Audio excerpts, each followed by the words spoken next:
Welcome back to another episode of Not Your Fetish Podcast. This is your host, Hazy. And Suvi. Yeah. Welcome back. Welcome back. You guys, last week we did a episode of, we did a shoot for episode 1, and it was a fucking disaster. It was. And we saw it, and we were both like, yeah, this is not true and authentic to us, nor our brand. So we're doing a whole new take, and we're ready this time. Yes. Yeah, because last time we didn't even talk about mommyhood. We didn't even talk Girl, about we being weren't talking Asian. about anything. We were just stupid and under the influence. That's exactly So, what it was, though. We're very present now, so thank you very much. But yeah, how are you? How was your week?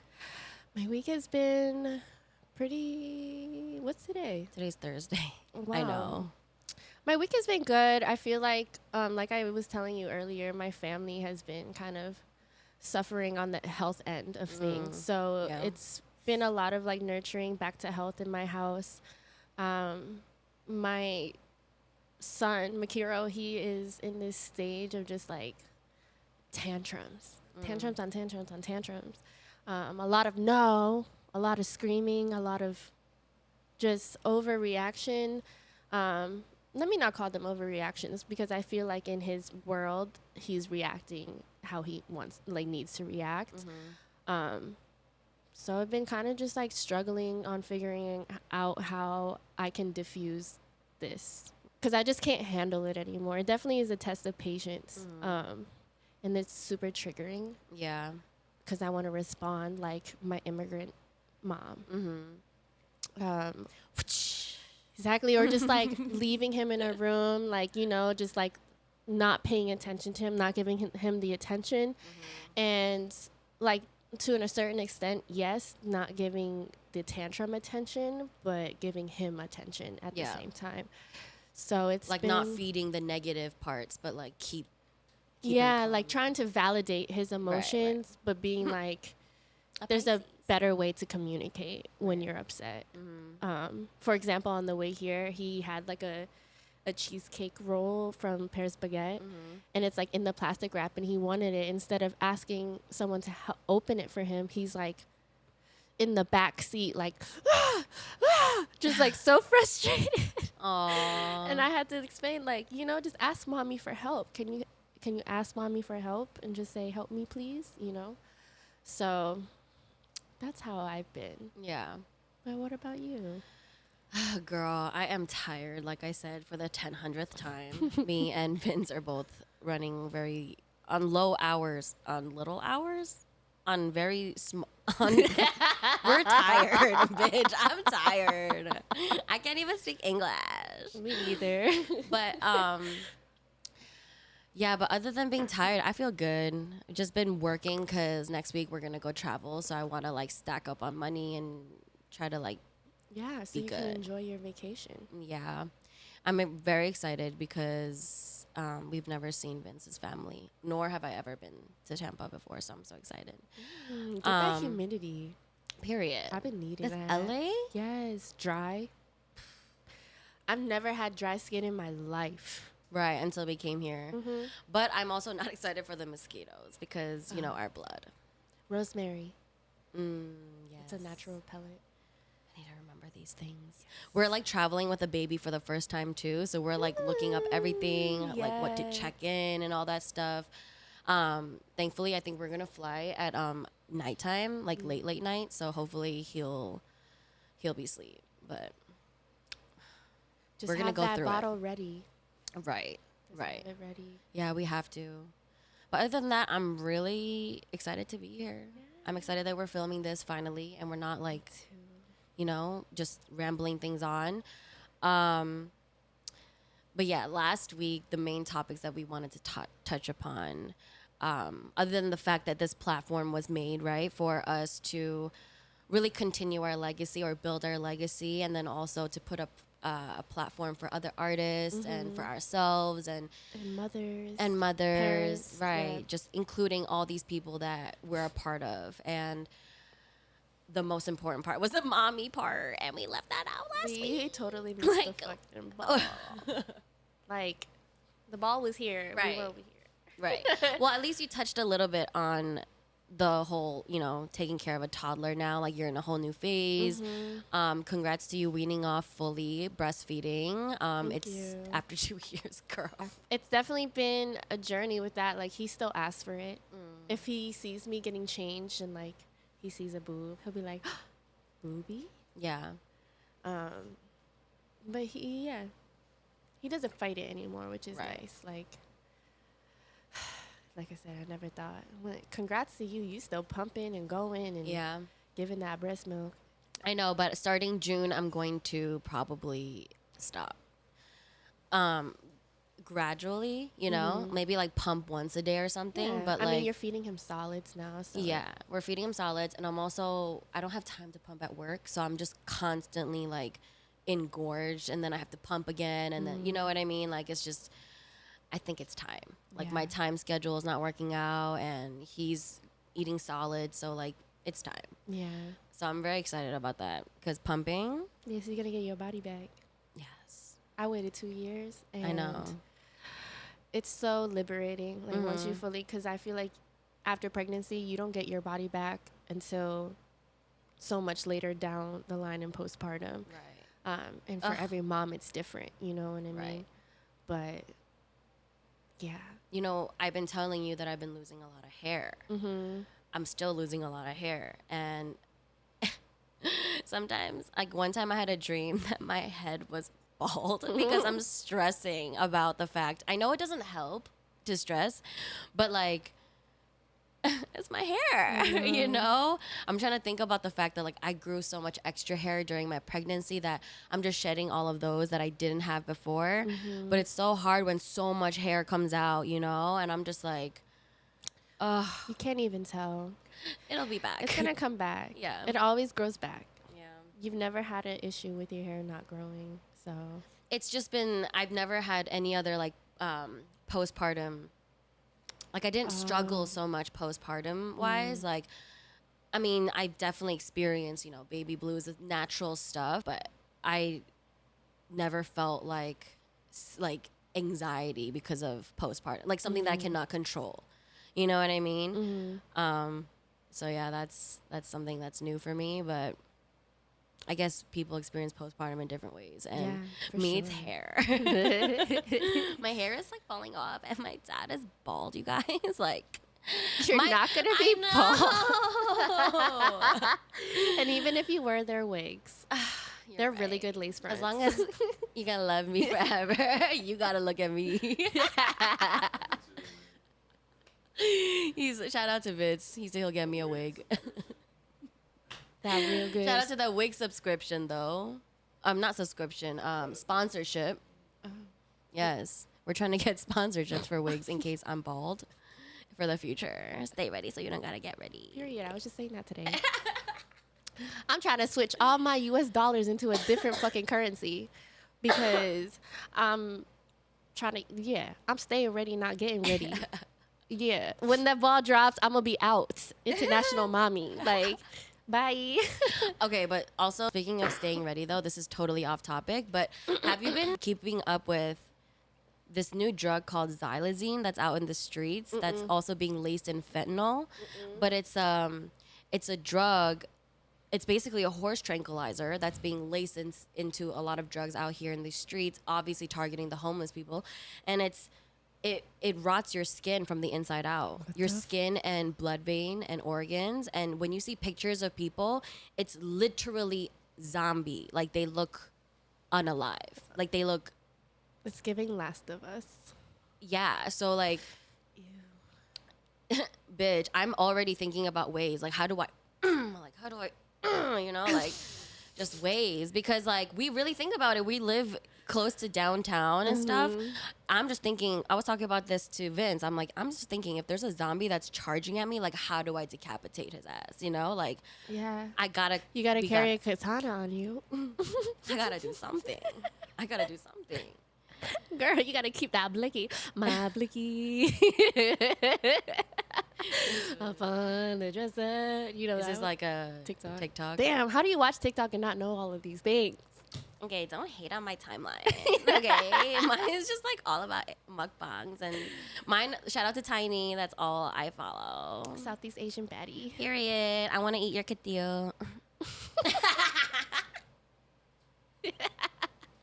Why See, you my make hair's falling out? It's okay. My hair falls out too. It'll be alright.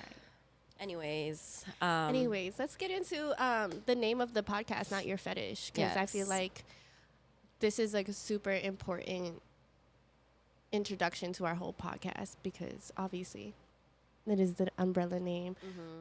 Also, happy AAPI month to all my Asian Period. creators and just Asians in general, you know. But I was yeah, telling my coworkers about our podcast name, and they were like, "Oh my god, it's Kevin!" It's- like literally like that. it's that name. Yeah, and they, without even me explaining the title, people had good reactions to it and already kind of understood the vibes. You know, I feel like that's one thing that is a huge common ground for all people of color, men and women all alike, is that we're going to be fetishized by the colonizers. Yes. Because to them, like, they're like, oh my God, you're so exotic. Right, so different. You're so racially ambiguous. Like, what are you?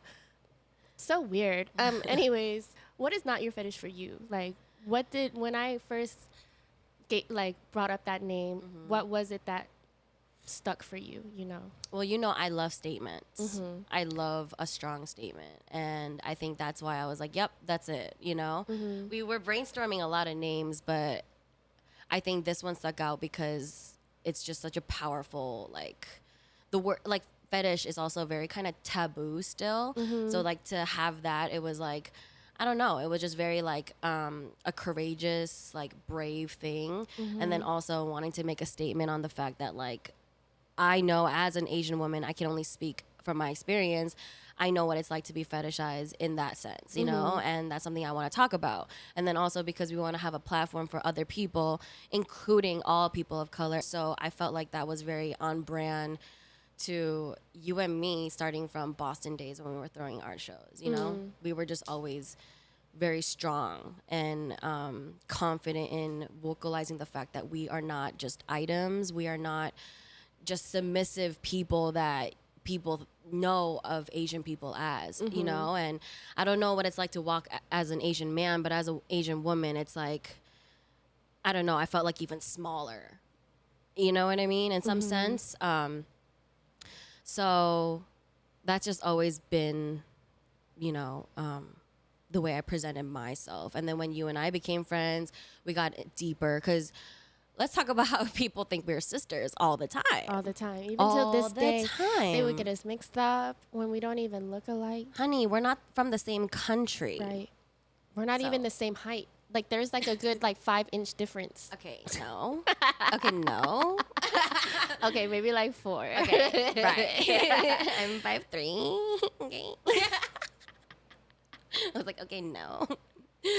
But yeah, like people literally do that. And sometimes I'm like, are you trying to be funny or are you like really asking me a serious question? You know, some people I understand, you know, but when it's like over and over and over again, it's kind of like, yo, I feel like you guys are just, this is not like, it's just Yeah. not funny anymore, you know? So that's what it's like for me. How about for you? So Not Your Fetish was kind of, it was born in my brain. I want to say like 2020. It was during the pandemic. And I had just gotten my iPad. So I'm thinking I got my iPad. I'm like, bitch, I'm about to be a graphic designer. Like, I'm about to drop these t-shirts. And just like randomly that statement came in my head, like, not your fetish. And I think at the time, in the beginning of the pandemic, I was so fucking lonely that, girl, I was on Tinder, I was on Hinge, I was on all of these dating apps. Oh, beginning of pandemic, you were not pregnant. No. Okay. Like That's why I was like early 2020. I got pregnant in the summer. So like, yeah, I hadn't even met my partner yet. So I was bored. I was newly to LA.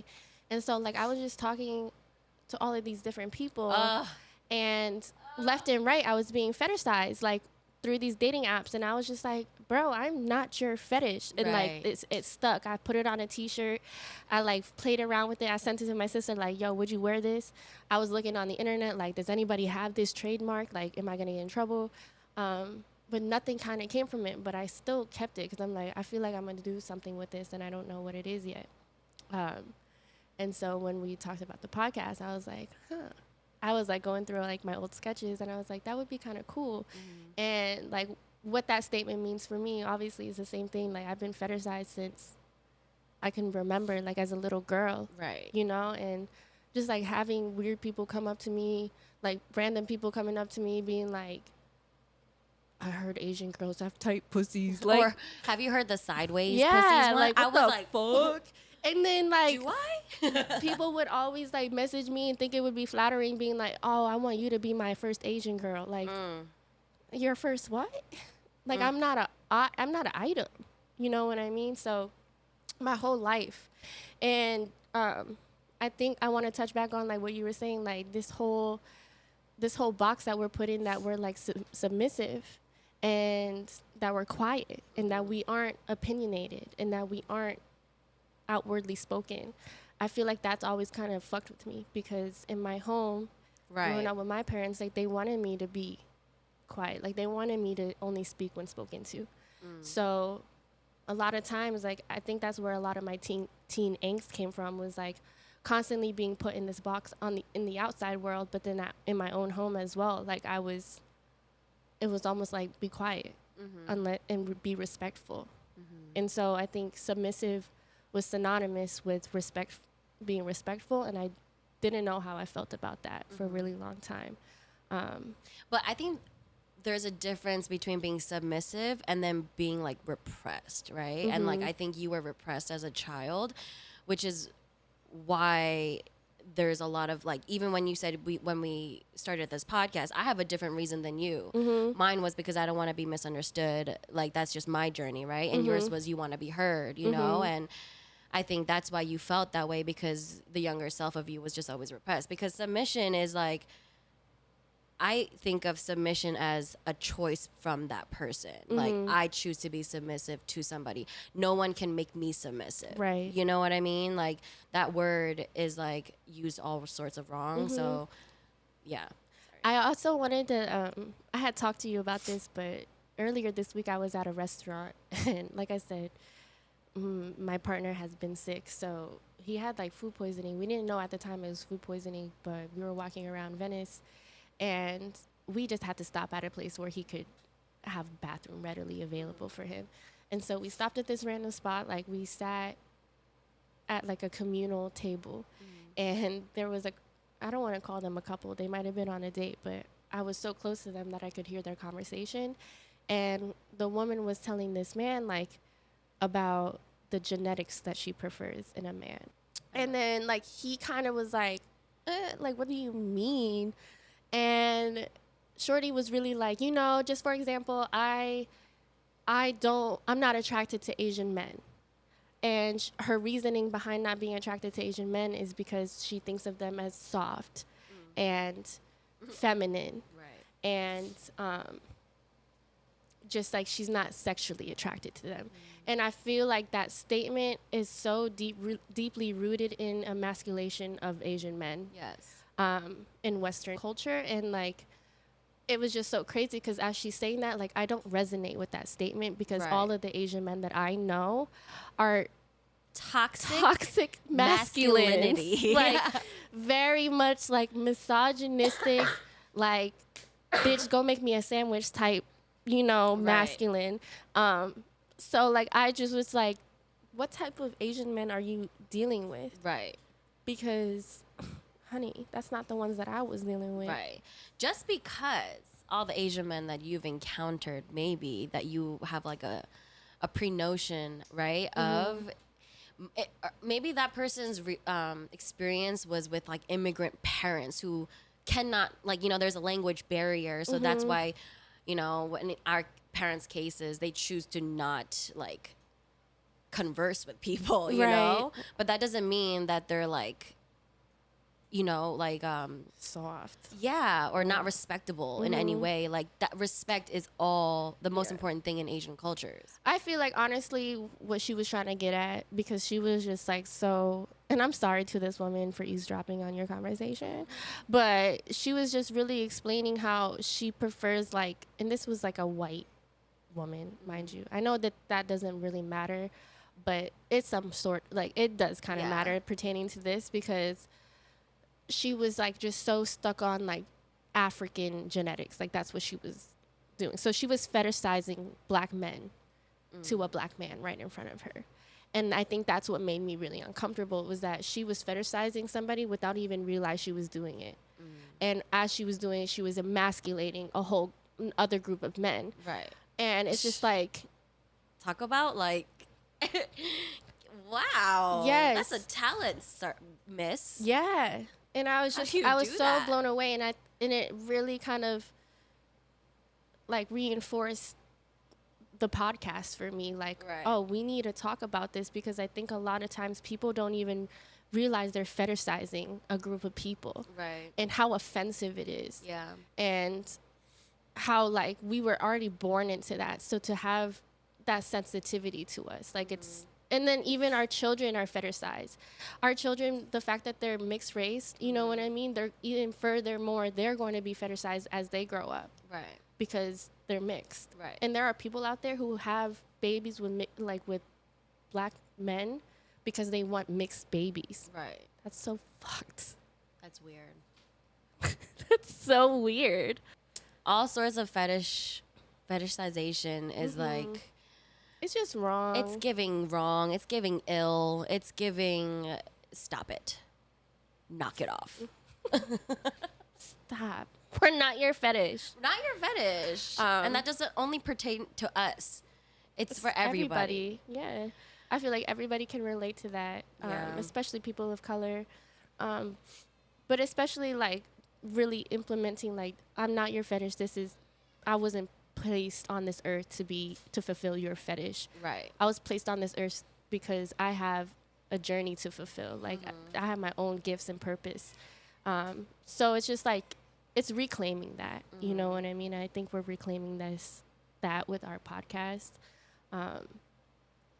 Yeah, for so long, I've just been okay with sitting back and watching things happen. Yeah. And yeah.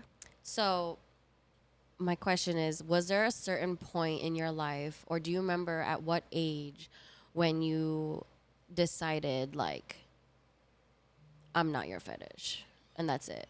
It was definitely early adulthood, like when we were living in Boston. Right. I want to say like 19 years old. These fucking old rich white men would always come into where I work and like beg to take me out. And then I would see, like, I would always wonder, like, why me? And then I realized these men had Asian fetishes. Like, they had a past of only dating Asian women. And they wanted me to be one of those women. You know what I mean? And I think at the time I was just like, I was young, so I was always juggling, like, do I want a sugar daddy? But yeah, just seeing that repetition of the same man always having different Asian women Yeah.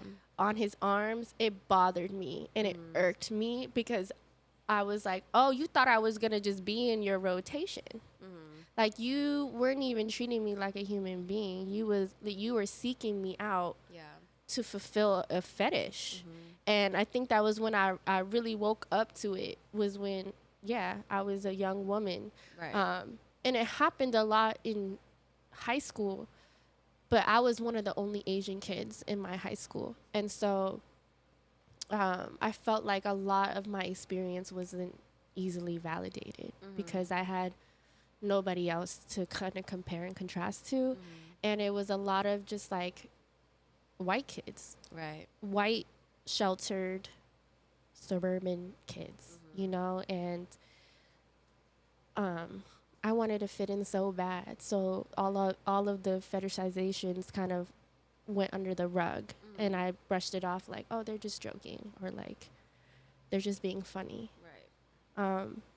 So yeah, I think that want of feeling validated, like my inner teenager wants validation, So because I felt like that during high school, I don't think that I was able to stand up for myself in those moments until I became a young adult.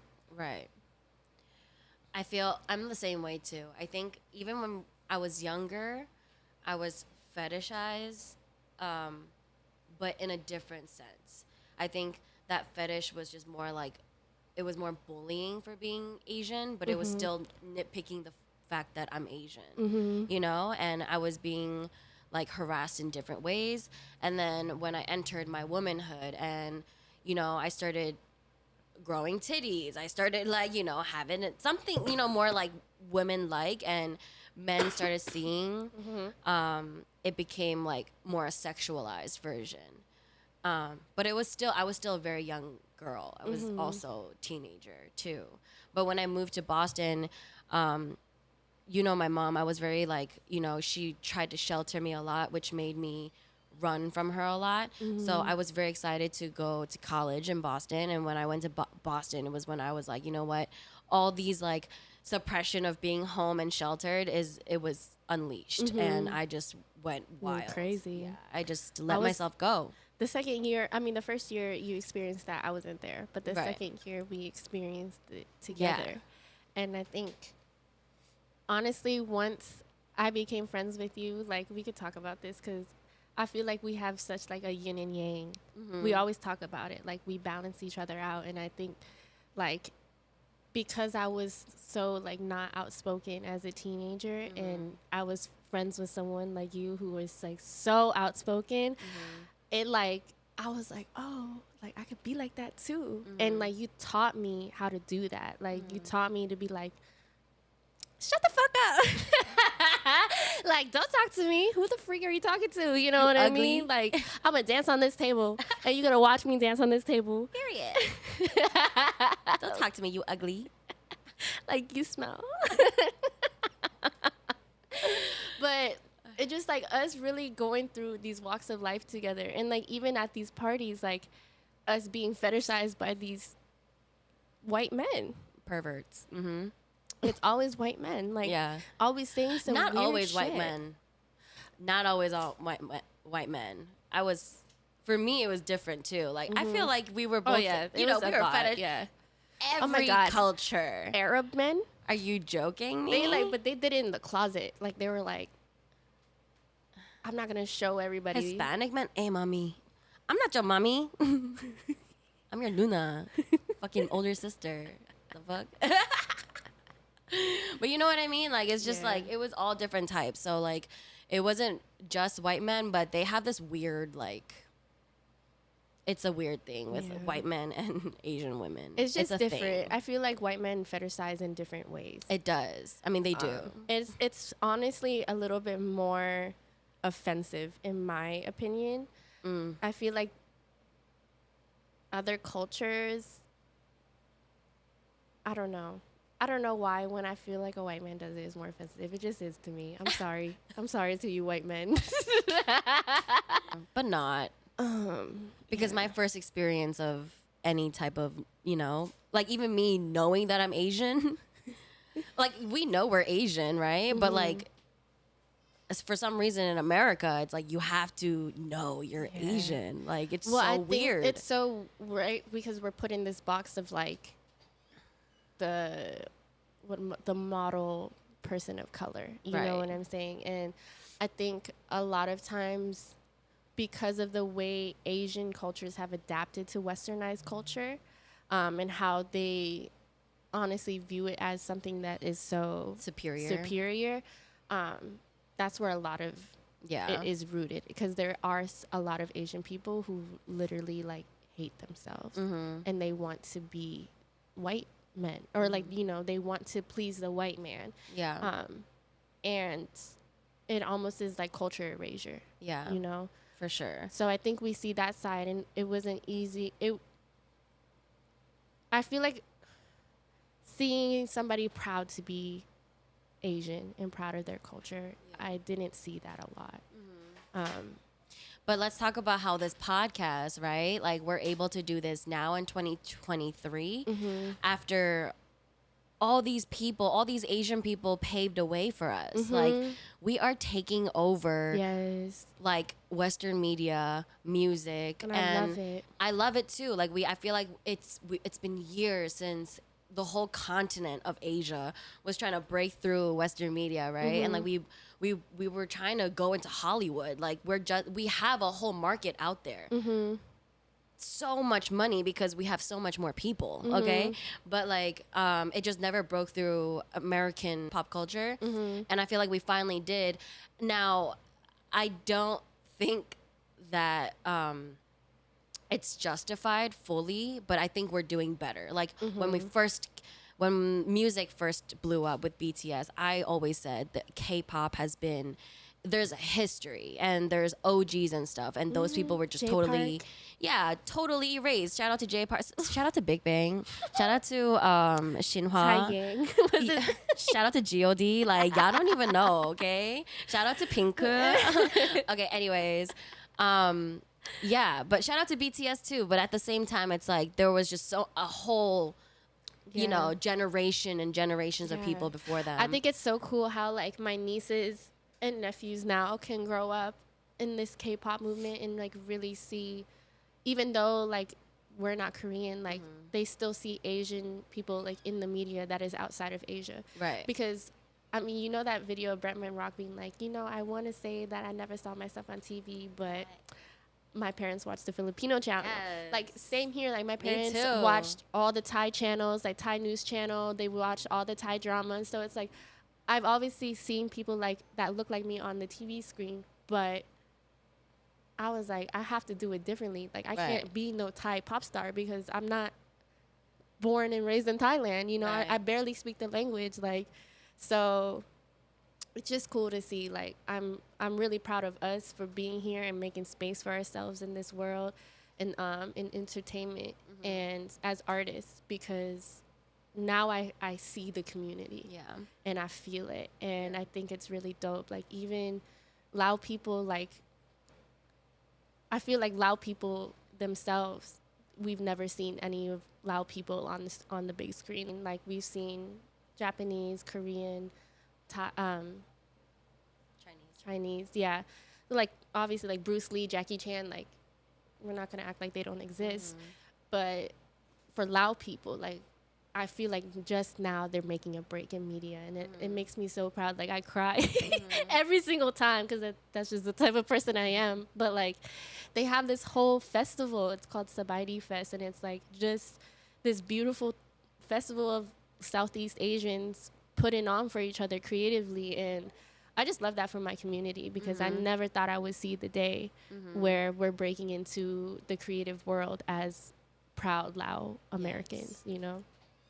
Shout out to the Southeast Asians. One time for the one time. Tiny, she really means it. Tiny. I love Cassie Young too. She's good. I think she's I don't know. You know, people, I posted a TikTok, everybody's like, you look like the lovely Mimi. I'm like, I do not look like her. But she's beautiful. But you know what I'm saying? Like, it's stuff like that. It's like, I feel like sometimes people don't know how to give compliments without comparison. You know how many times I've been called Aquafina? And I literally do not look anything At like all. Aquafina. I do not even have any features that are the same as her. But just because that's the only Asian person they know. I got, what's that girl from Crazy Rich Asians? Constance Wu. Constance Wu, yeah. People say I look like her. Wait, let's talk about Crazy Rich Asians, because I was really going to say when BTS broke into media, right, with the pop culture, and Crazy Rich Asians broke in and made the mark for us, I was like, that's not me. Like, that does not represent me. No, because they also have this crazy perception that, like, every Asian person is filthy rich. There are filthy rich Asians. There are, and I wish I was one of. I'm just kidding. No, they have money. They like have so dynasty much, money. yes. Dynasty money. But these people are heirs from like denim kings and shit like that. Yes. We're not that though. No, we aren't. We are We're from the we're ghetto. the peasants. The ghetto. The ghetto. Like, Laos is a third world country, y'all. I don't know where you Right. guys think I'm coming Right. from. And let's not get it twisted. There is still the hood in South Korea. Have you guys seen Parasite? Like, let's talk about it though, because like it's Shit, like even it's Squid only Games. yes, they only show the rich people, but there are people that are dying and they're just like being tossed around. Like, let's not like act like this Yes. doesn't happen in America. And like, honestly, we came here, like Southeast Asians especially, like we're coming here in refuge Right. because of the Vietnam War and because of what's that fucking word? Genocide. Yes, thank you. Here in my brain. But yeah, like escaping genocide, literally. And so you think we came here with money? No, we came here because like People not were me. killing us. Yeah, not me, but my grandparents and my Right. parents. But you know, they came here. Hi, baby. They came here because they were seeking refuge because they needed a better life. Right. Like they could not make a better life where they were already at. And so I think a lot of people fail to see that a lot of Southeast Asians came here and were placed immediately into the system, placed immediately into Section 8. And then they were casted as like these people of color who were hoodlums. Yeah. And they had to make decisions to survive, you know? So, yeah, Crazy Rich Asians, I did not resonate with it either. I thought Yeah. it was really cool to see a full Asian cast. But everything, everywhere, all at once. Now that I could resonate with. Yes. I'm so happy we watched that together. Me too. You guys, I've seen this movie like 8 times and I've cried 8 times. I was bawling next to her. And it was good. so good. It's such a good movie. If you haven't seen it, you need to go watch it. My new girl crush is Michelle Yeoh. Like, I want her to be my grandma / auntie / mom / all of it. all of it. Teacher, mentor, You could like be my friend. yeah, like I just want to learn Tai Chi from you. Oh my gosh. Oh my god. I want to learn martial arts so bad. I want to be a fucking ninja. Like, I want to be in Shang-Chi. I want Marvel movie. yes. Shout out to that. Okay? Like we're really hitting Marvel, we're hitting Disney, A24. A24. Like, shout out to Beef. Like, Yes. what's her name? Do we want to talk about the whole like controversial conversation on beef and stuff? With what's his name? David David Cho. David Cho. Yeah, we could. I feel like we've talked about it amongst ourselves. Yeah, like, we did. are we gonna get canceled our first episode? Maybe. Um, But at the same time, I don't really give a fuck. I feel like the way I was introduced. Right. Let's Right. talk about it.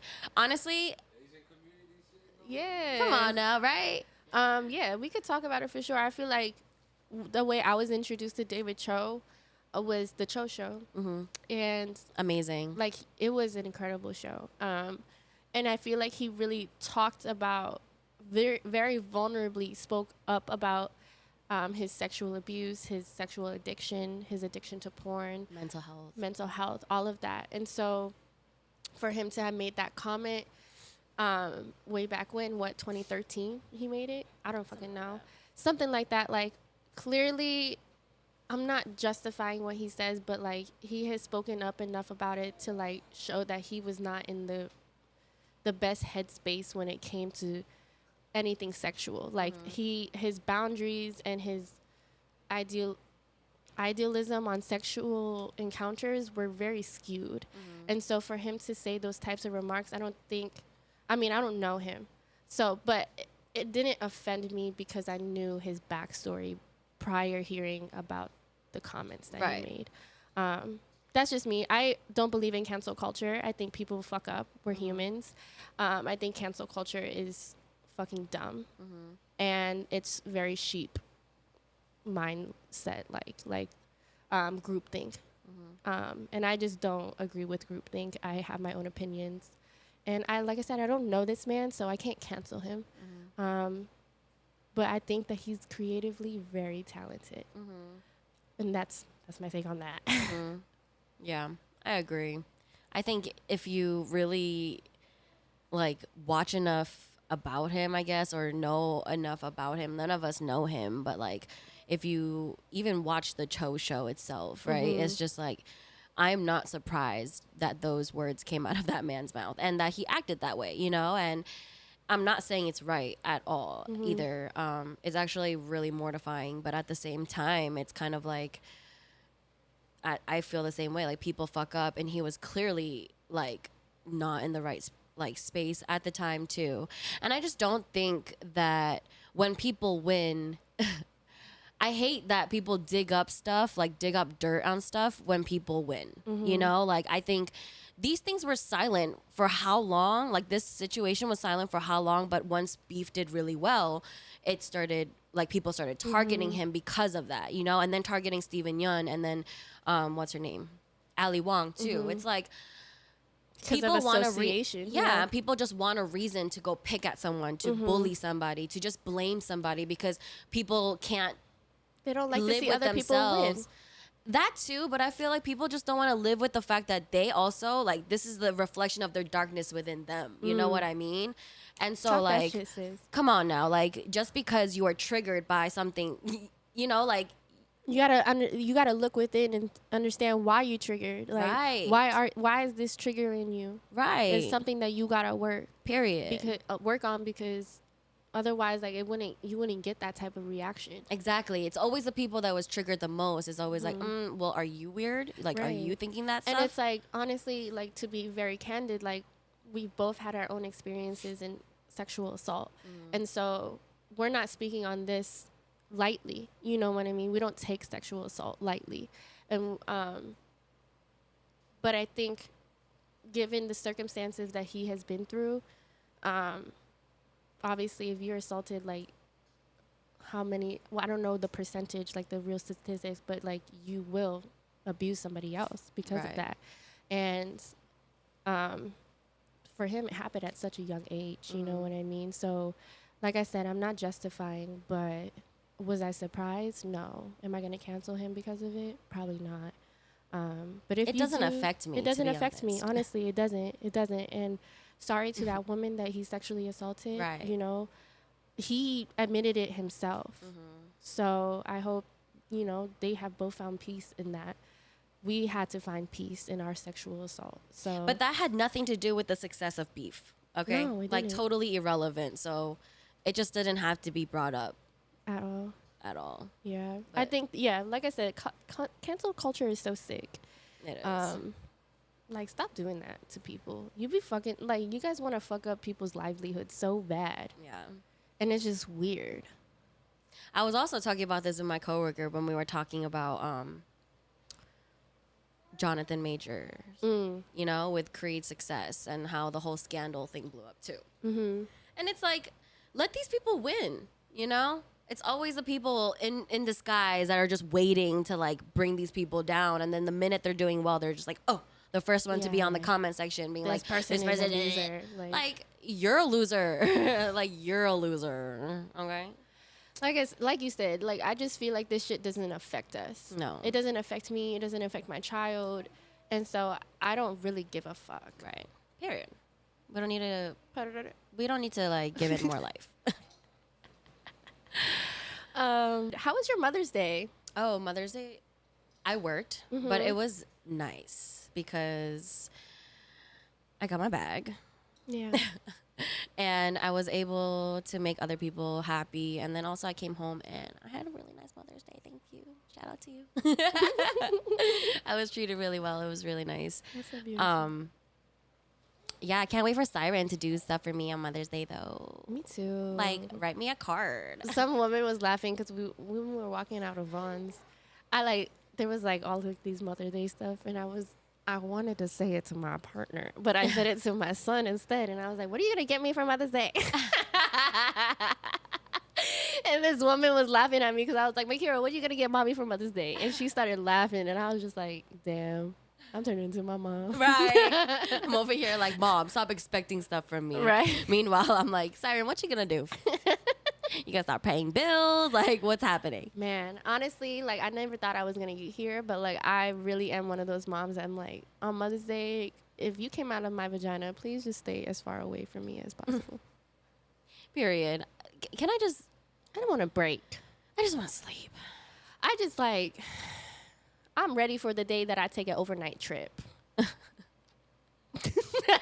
Like by yourself? I mean, I could go with my partner. I could do a girls trip. Like, I don't know, but I'm just like, I'm ready to spend a night away from my son. Yeah. And I've never done that before. And we co-sleep. So I know that it would be like a huge deal, but I'm fucking ready. Yeah. I want to pull the plug. Yeah. You know what's interesting? I think it's interesting to watch your journey because you like with the co-sleeping and the breastfeeding and stuff, like these are all stuff that you have to kind of like just take away from him, you know, for his growth. Right. You know, and for your freedom too. It's something you have to do. But it's like nobody tells you that these things are freaking hard to do, you know? And I think if I continued to breastfeed Siren, if I continued to do like what you did, like diligently breastfeed him, like on the boob and like co-sleeping with him. You know, I told you we tried that because he wouldn't sleep. And we tried that for a couple of days and we were both very like rough sleepers. We were definitely, it was not safe. So we decided not to go through that and just kind of thug it out with those sleepless nights and stuff. And here we are, like we're doing a little bit better, but I'm just imagining like myself, you know, like it's hard to even do that. Like, do you understand what I'm trying to say? Like, even get to the point where like you have to take him off you.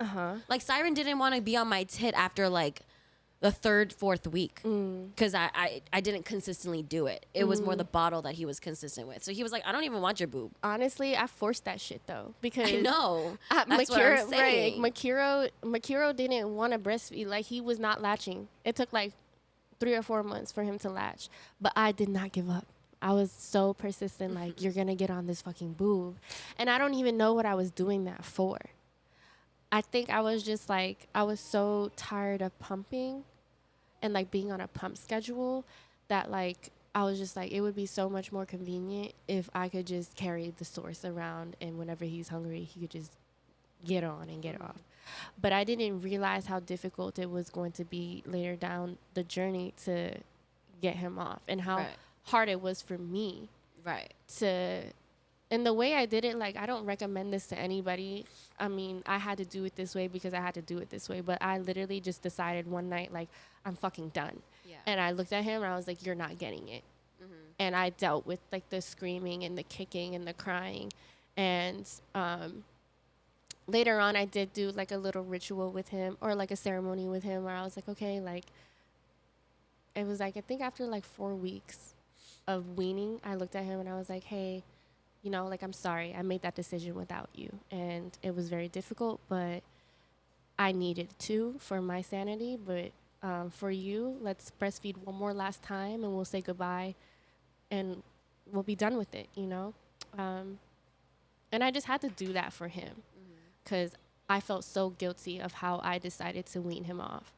But it was fucking hard. Like, I cried. I would cry next to him. Like, I'm sorry. I want to just give it to you.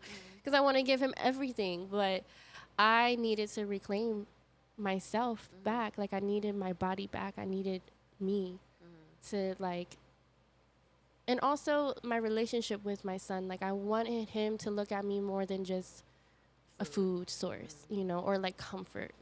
But that I'm his mother, and I'm a person just like his dad, and I have other things to offer him other than my boob. Yeah. I think that was, like, a real moment between you guys because you had to like gain respect from him in that sense, you know, and like it's hard to gain respect from like a newborn child because they're so fragile. They don't know anything, you know, but he's a toddler now and there are certain things where he needs to level up, right? And like that was his level up, and at the same time it was you gaining respect from him. And from that point on, because that was the first time I think you consistently said like no, and it's not gonna happen.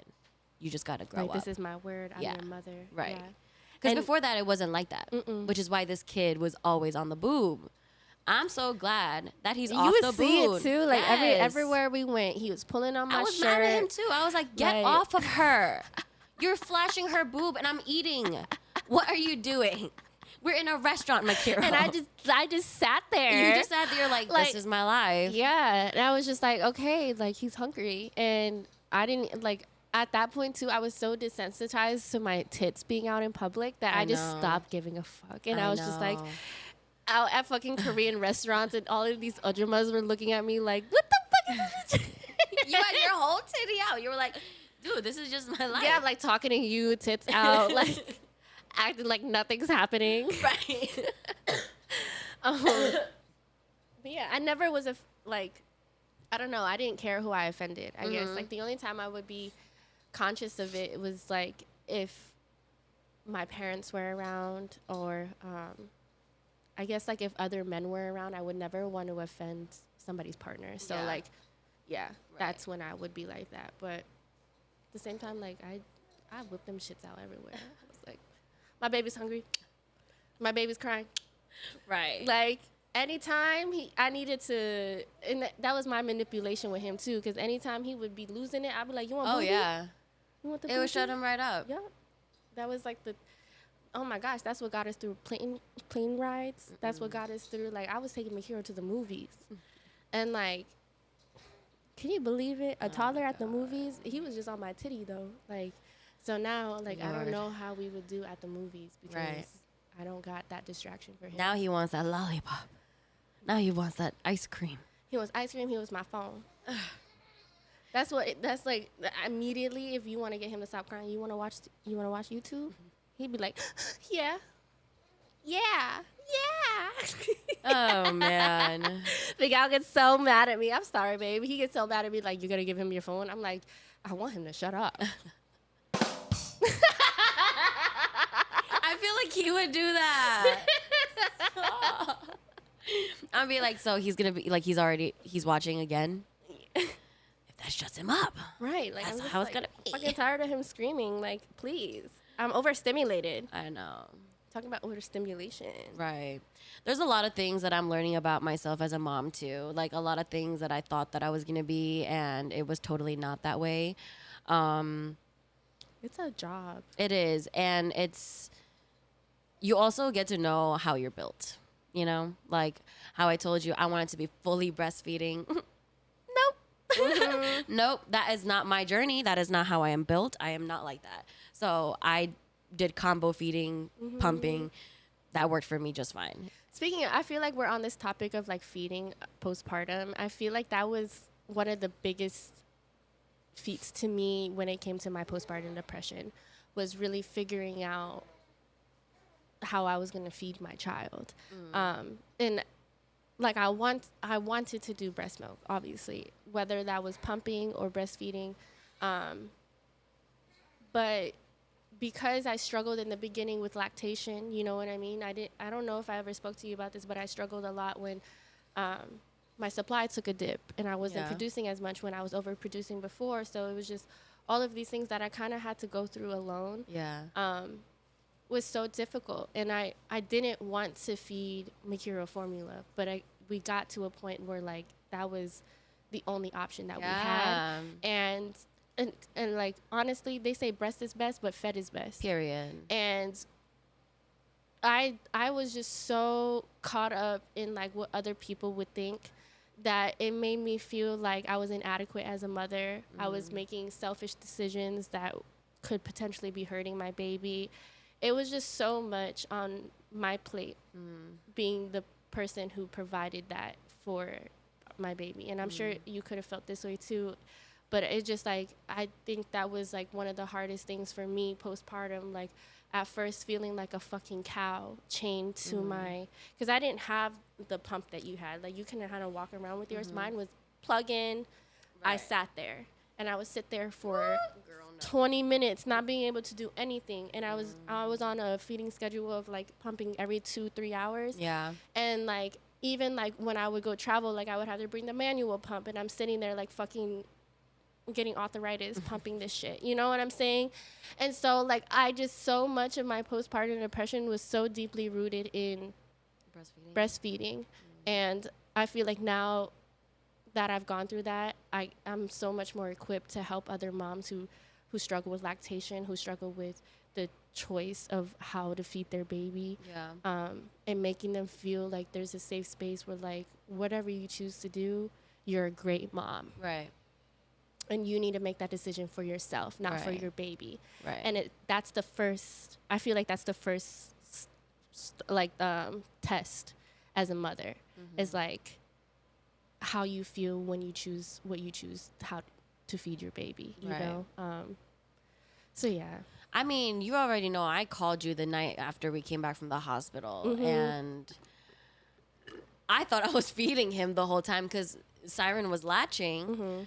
But when we came home and I started pumping, nothing came out. It was just a little bit of colostrum. And I was just like, what is going on? My poor baby is screaming because he's starving. So Vince was like, he was already like freaking. He's like, I need to feed this baby. We need to go get some formula while you figure out your breast situation. I couldn't produce. And that was the first time I cried because I felt like I couldn't provide for my baby.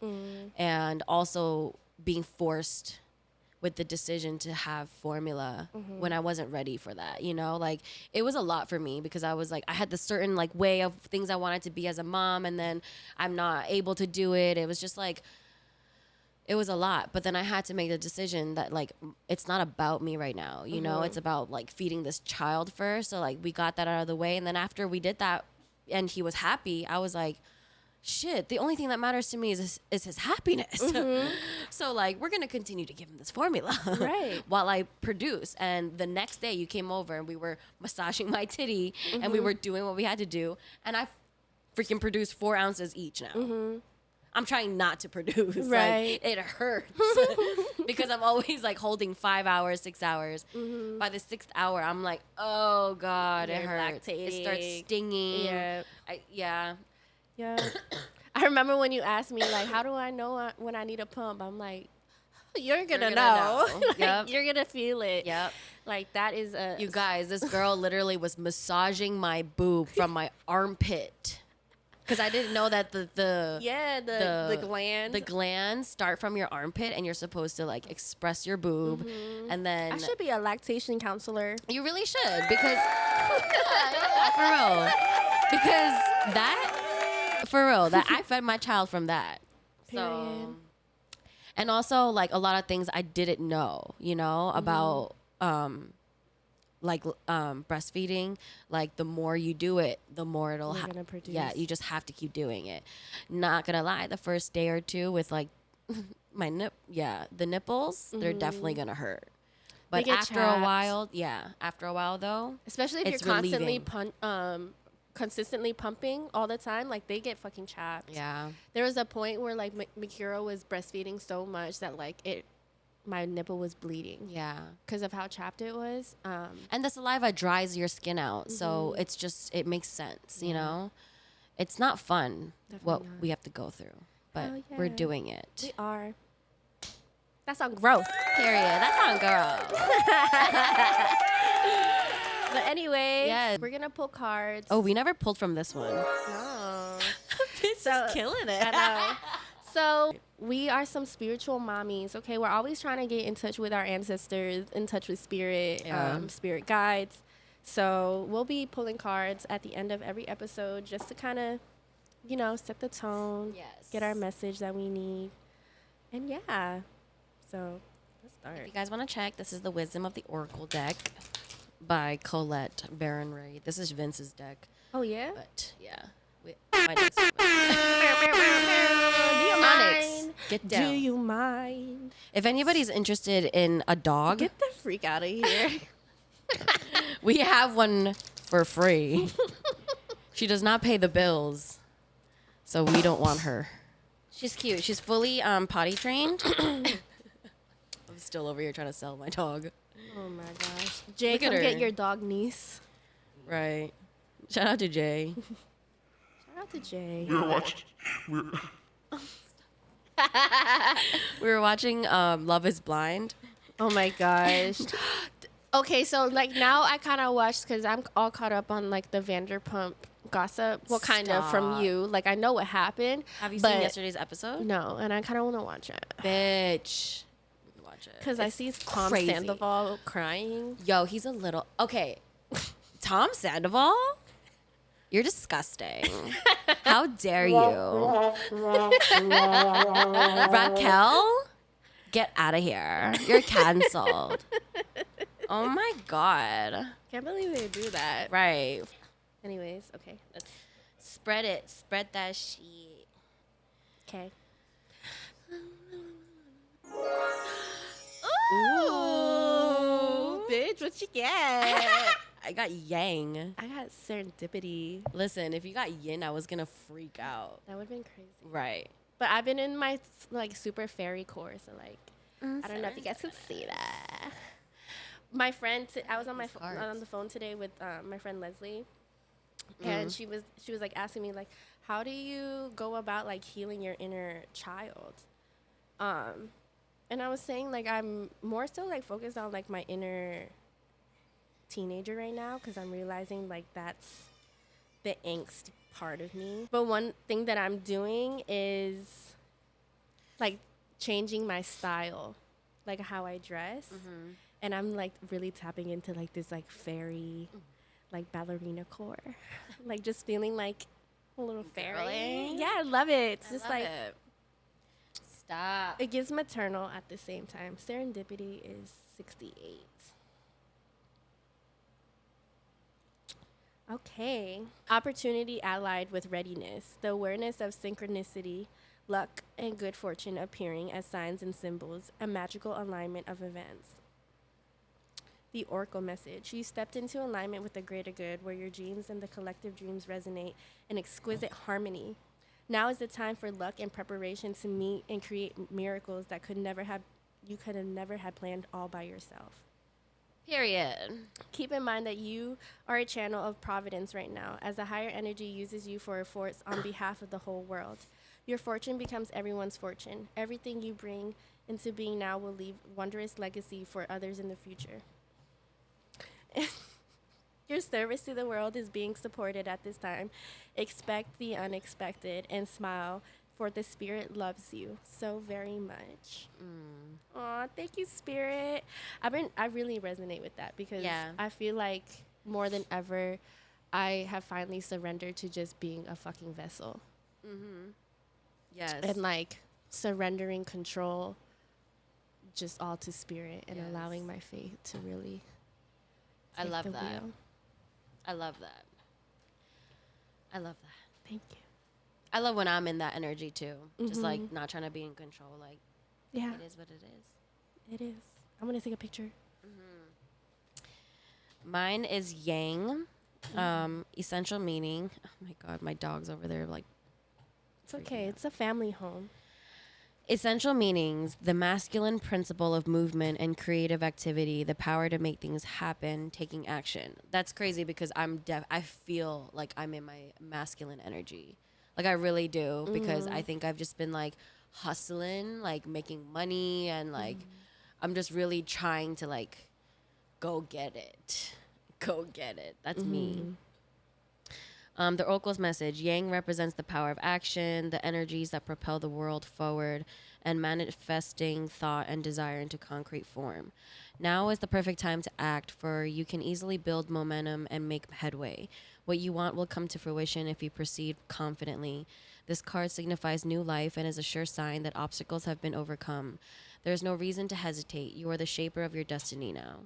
Circumstances are supporting actions on your part. It's okay to make the first move. Trust that you will quickly know where you stand. In matters of the heart, there's movement towards your highest good.